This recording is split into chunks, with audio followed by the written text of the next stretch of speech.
are you a little afraid? I mean, this is a big movie for you. I'm a little afraid, yes.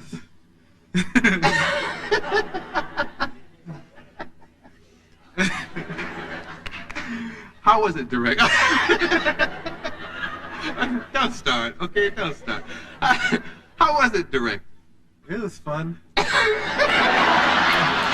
Thank you and good night. Thank you.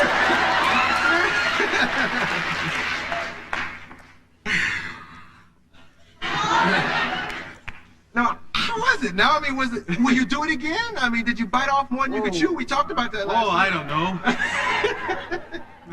See, for those of you who are sitting at home wondering why we're laughing, he's come out and he's giving me one-word answers like the worst guests do, okay?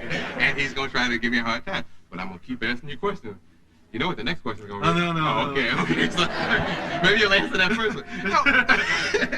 What was it like directing, man? It wasn't as much fun as I thought it was going to be.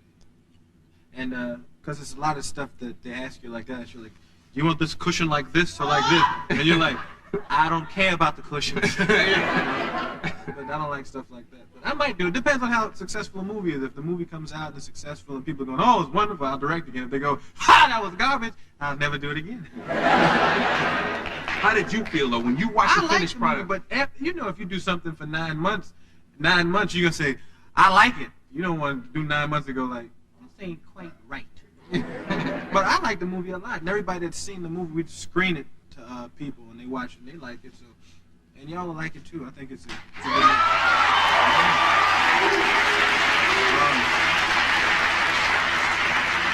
I saw the F word used there a couple times, and considering that Red Fox and Richard Pryor are also in it, and you, yeah, I guess that F word was used. Oh, I guess we wore the F word out.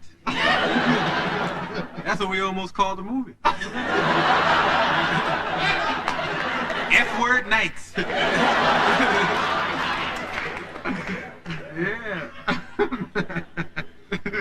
Oh, gosh. Richard Pryor's an idol of yours. Yeah. How was it directing him? It was, I love Richard a lot. And it was, and I think a lot of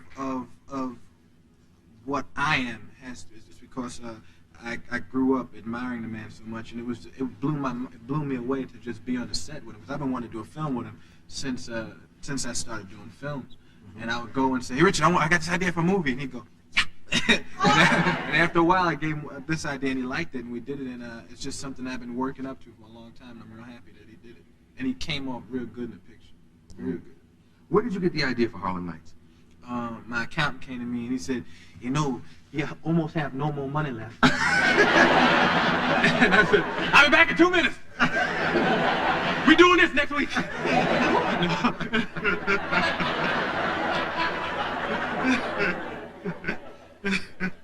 No, yeah, that really happened. No, what happened was I wanted to do a picture about Harlem and I wanted to do a period movie, and that's how it happened. Yeah. Yeah. Do you remember your first movie? Oh, no. Yeah, I remember in 40 Hours. No, I'm thinking the one that was done in Miss Gay's yard. The Bruce Lee movie. Oh, what told you about that? With Fruity and I played Bruce Lee. What happened was we saw Chinese Connection and we were very you know when you see those karate movies when you're a kid, we went home and cut out my mother's broomstick up and got a chain and had nunchucks and all that. And I took it to the next step. I was like, let's do it over again.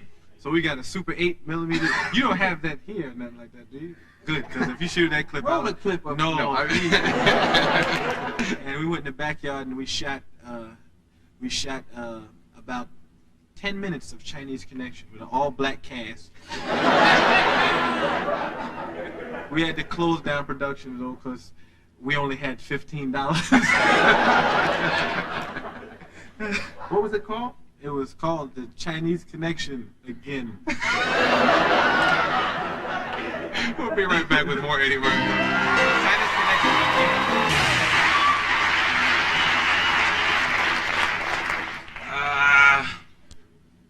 What do you hate most about show business? I don't hate anything about show business. I don't hate it. I love what I do, and I love this business. I love it all. If I wasn't doing this, I'd be somewhere like this. Pull the car up! You want carbona wax with that?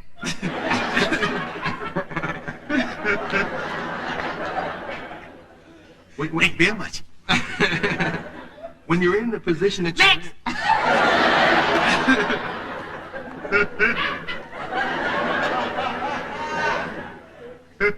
When you're in there. What time Tony do? Time for my break, man. I got to go to the dentist. My tooth come out again.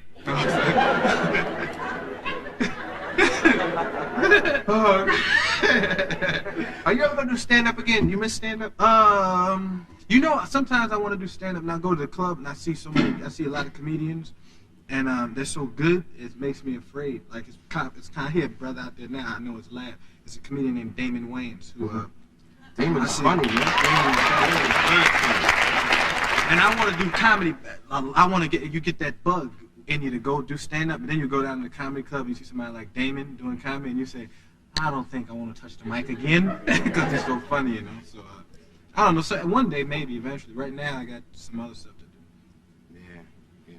Yeah. Somebody on my staff asked me this, and I never thought about it. They said Eddie is at the top of his field. Who does Eddie go for advice to? Who does Eddie go to for advice when he has problems? Do you have somebody you can talk to when you have problems, even on a personal level? Just you.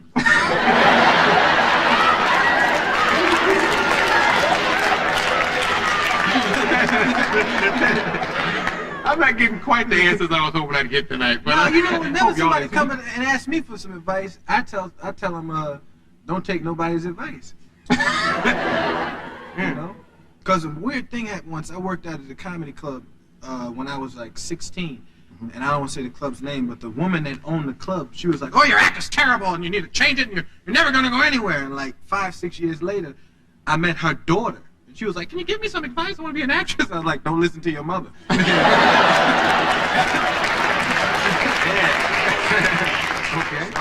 I don't give advice, and I don't take advice, because everybody's got a different path that they're going down, you know. And you can tell somebody, make sure you go left, and on their path they're supposed to go right, and they wind up like this. Bring the car forward. What time Tony do? My tooth come out. You know, as many times as we've talked on television and had interview situations, I've never asked you about Elvis. What you want to know? When did that all start? When did the whole love for Elvis begin? He teases me about Elvis all the time. But never says, on the air. No, but he says, like, if Elvis was alive now, he says, man, you wouldn't even hang out with Elvis. I said, yes, I would. He said, man, Elvis would be in the lobby of your house, like, say, man, is it there? And I'd be in the room, hey, what's going on, man? He told me to come over. Oh, I know what's going on. All right.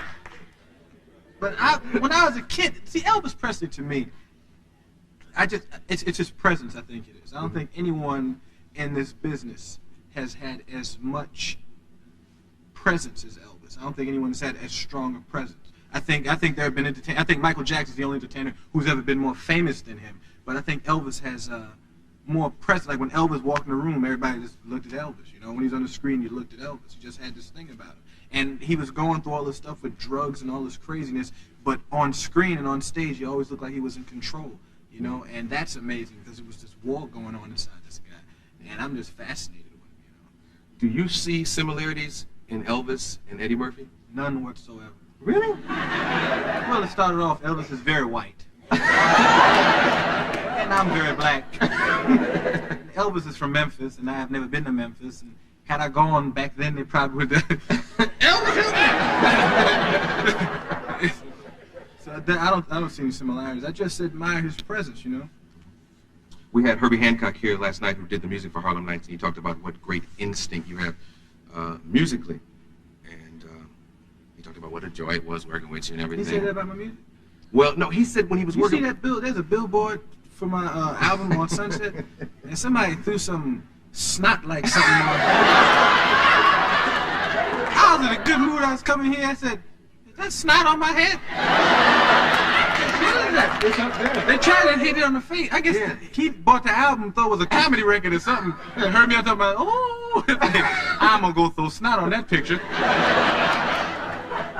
And it's a sad picture because the name of the album is So Happy, and it's a picture that look very sad on the album.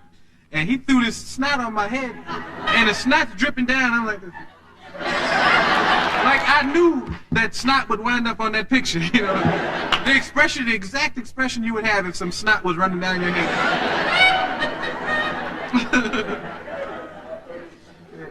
Herbie was talking mostly about how right on your instincts were as far as putting music to the movie.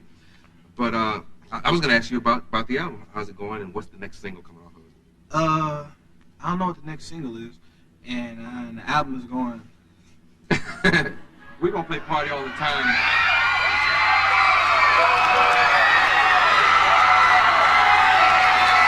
Michael Jackson, as if you didn't know.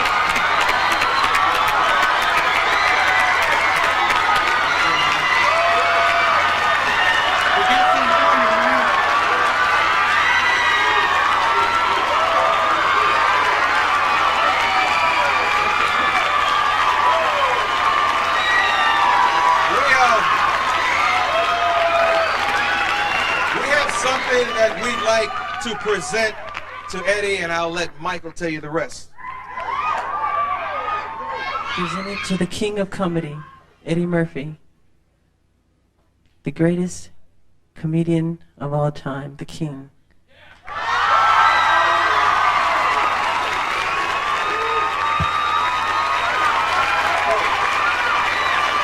This is an award that MTV has actually put together, and viewers. Thank you. The viewers voted. That's yours. Thank you for giving me this. We have something we got to give you. This, wait a minute. Just wait right there. Michael Award. Wait. Okay. Well, stay with Michael. Don't leave. Oh, okay. Stay here with Michael. MTV sent this over. I don't know if you know about this, but the viewers award for Michael Jackson for the greatest video in the history of all videos, Thriller.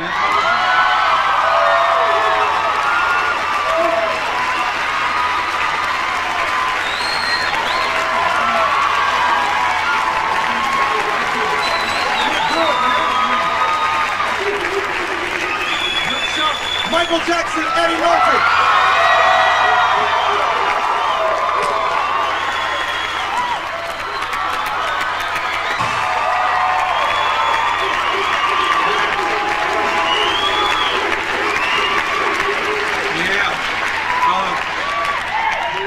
MTV had asked me to set that up, and it's an award entitled Rate the 80s. Eddie for comedy, Michael for video, and you all voted, so congratulations.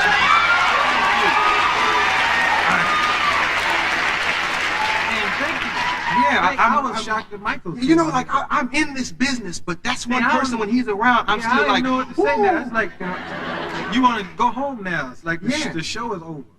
Yeah. It's like Michael left. I'll see you later. Don't y'all feel like that? Don't you feel like right now you should be going through what the exits?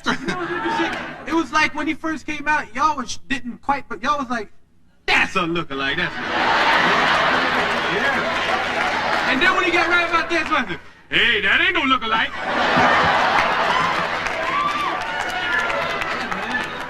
Yeah. Boy, I'm still like, you know, I'm still shaking. I'm glad he came by. That was very nice. People say you sound like Michael when you sing. I don't sound like Michael at all. You do sound a little bit like Michael, though. No, I No. don't. I think you're there's a little Michael-esque in No. I sing a little high, but they try to put, stop. They got to put you somewhere. You know, I hear someone listen to my music and they go, it sounds like a mixture of Prince and Michael and this and that. And I say, well, that's me then. You mix up. Sound like 7 or 8 different people. Yeah. You just built a studio in your house, man. Have you had a chance to work in it?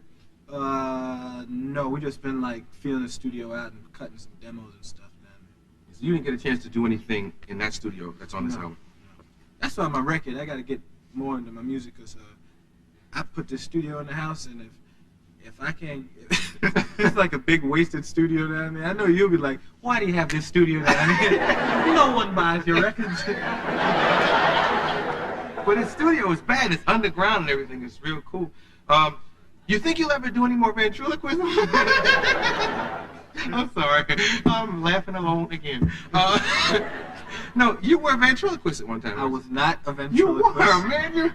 I need to stop. I was not a ventriloquist. I think most entertainers, when they go into show business, they don't know what they want to do, and they dabble with different forms of expression. Now, I didn't know I wanted to be a comedian, and I told my mother I wanted a ventriloquist dummy. And I had a ventriloquist dummy named Willie, and I don't want to talk anymore about it.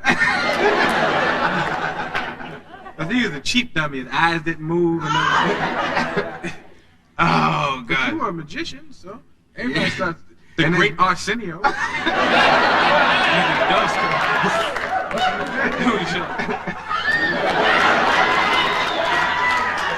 With them long ass fingers. His fingers are so long, the dove will disappear. People go, he got some long ass fingers. Huh? Where'd dove go? It's probably behind one of them fingers.